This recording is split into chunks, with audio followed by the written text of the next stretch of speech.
Coba bayangkan Anda hidup di zaman Roma kuno, dan tiba-tiba Anda mendengar desas-desus tentang sekte baru ini. Beritanya sangat mengerikan. Kanibalisme? Ada. Mengorbankan bayi? Ada. Mereka bahkan dikabarkan melatih anjing untuk mematikan lampu agar bisa melakukan hal-hal gila dalam kegelapan. Tidak masuk akal kan? Tentu saja hari ini kita tahu kalau itu semua murni hoaks sensasional. Tapi, seperti yang dicatat oleh penulis Minucius Felix, cerita liar dan menakutkan inilah yang benar-benar dipercayai oleh orang Romawi saat itu tentang orang Kristen mula-mula. Nah, selamat datang di paparan kita kali ini. Hari ini kita tidak cuma melihat mitos-mitos gelap ini, tapi kita akan membedah sumber aslinya untuk mengungkap kisah nyata pertahanan hidup yang jauh lebih epik. Di dalam paparan ini, kita akan membongkar misteri gereja mula-mula, dari tahun 100 hingga 200 Masehi. Bagaimana mungkin kelompok pinggiran yang paling dibenci dan dianiaya ini bisa berubah menjadi jaringan raksasa yang membentang di seluruh kekaisaran?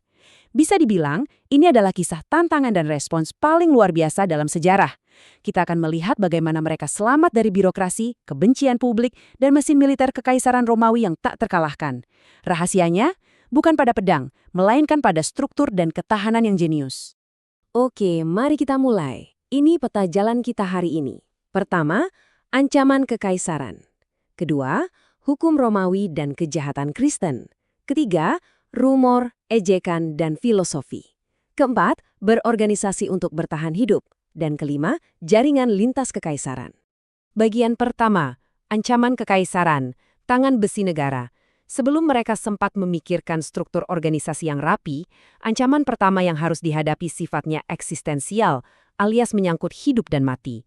Bayangkan Anda sedang berhadapan langsung dengan negara paling berkuasa di bumi, dan mereka menargetkan Anda.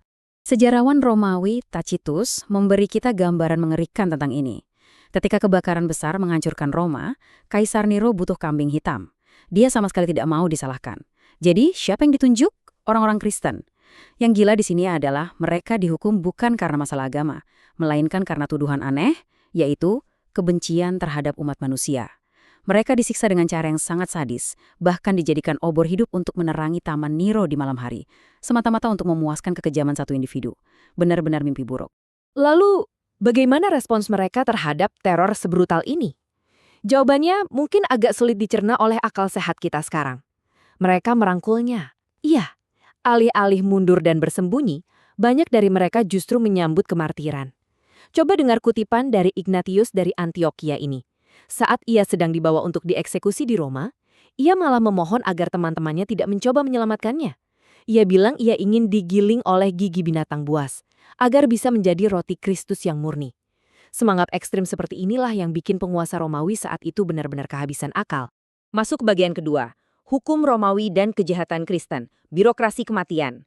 Setelah fase kekerasan massa yang meledak-ledak mereda, Kekaisaran Romawi mulai menangani masalah ini dengan cara yang jauh lebih dingin, formal, dan sistematis. Ini adalah salah satu pertukaran surat birokrasi paling menarik dalam sejarah.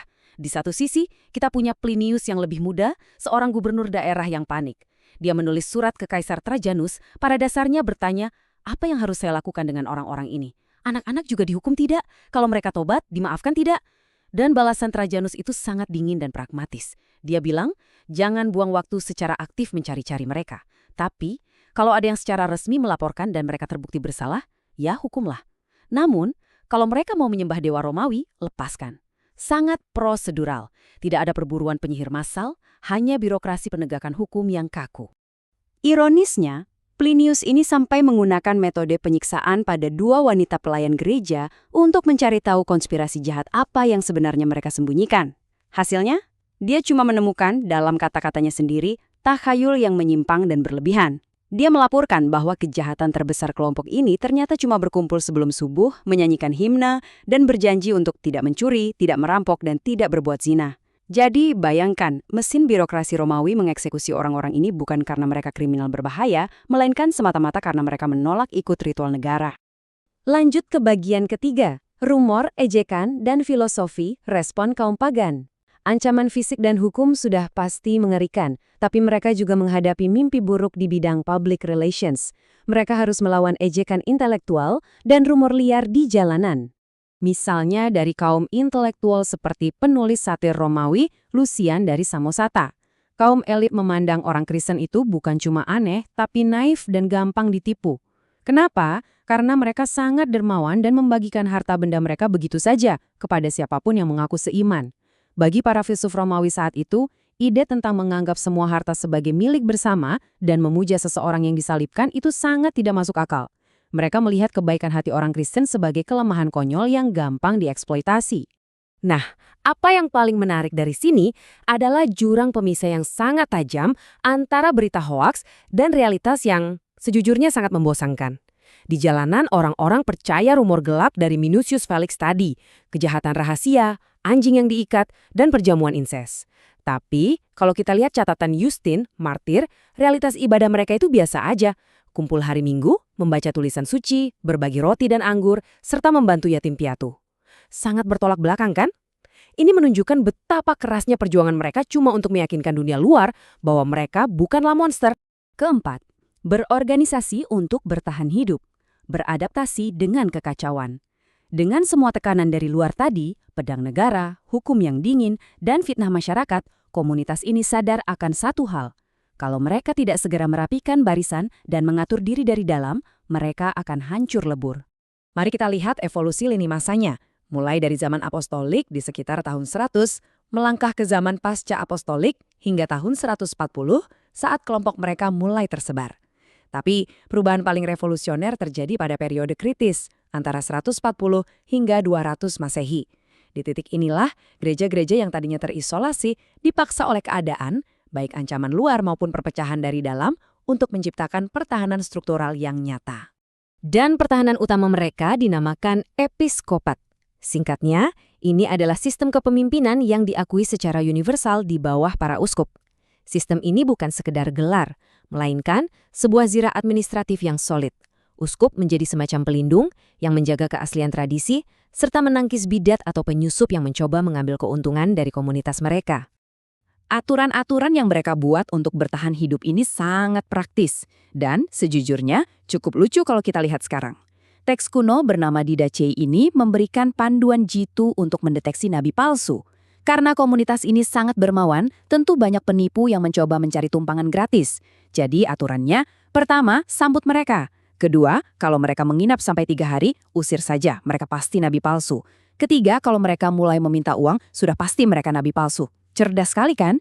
Ini adalah taktik bertahan hidup level jalanan untuk melindungi dana amal komunitas yang terbatas.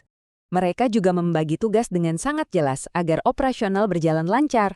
Uskup bertugas menjaga tradisi dan menyatukan komunitas. Presbiterium atau para tetua bertindak sebagai dewan penasehat atau semacam komite pengambil keputusan.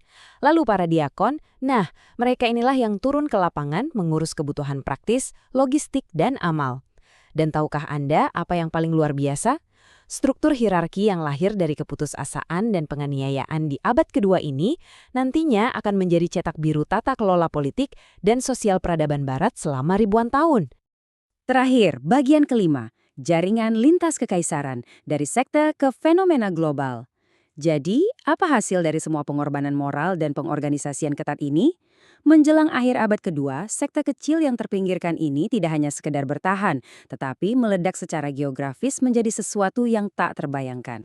Melihat peta penyebaran mereka sungguh bikin merinding.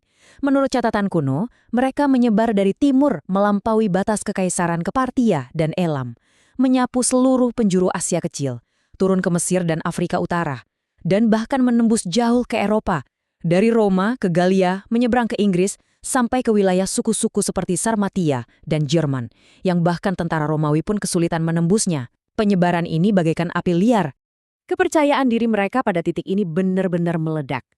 Tertullianius, seorang penulis pada masa itu, dengan berani melontarkan klaim ini langsung ke muka penguasa Romawi. Dia berkata, "Kami baru ada kemarin, dan kami telah memenuhi setiap tempat di antara kalian. Kota, benteng, kamp militer, bahkan sampai ke istana dan senat. Bayangkan itu. Mereka bukan lagi kelompok minoritas yang bersembunyi. Mereka telah menyusup ke setiap lapisan masyarakat Romawi." Tapi dari semua itu, pencapaian paling menakjubkan bisa diringkas dalam satu angka, yaitu angka 1. Bayangkan tersebar sejauh itu, melintasi ratusan budaya dan bahasa yang sangat beragam. Namun, penulis awal seperti Irenaeus mencatat bahwa mereka secara ajaib berhasil mempertahankan persis satu tradisi, satu iman, dan satu suara. Disiplin baja yang mereka tempa di masa krisis membuat mereka mampu bergerak selaras sebagai satu kesatuan. Yang pada akhirnya meninggalkan kita pada sebuah pertanyaan besar, bagaimana mungkin sebuah sekte bawah tanah yang diburu dan dianiaya bisa menggunakan taktik bertahan hidup ini untuk secara perlahan menaklukkan Roma itu sendiri.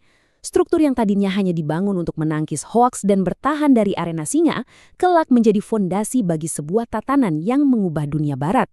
Ini membuktikan bahwa sebuah gagasan yang terorganisir dengan baik adalah kekuatan paling tak terbendung dalam sejarah. Terima kasih telah bergabung dalam paparan ini dan teruslah menggali sejarah.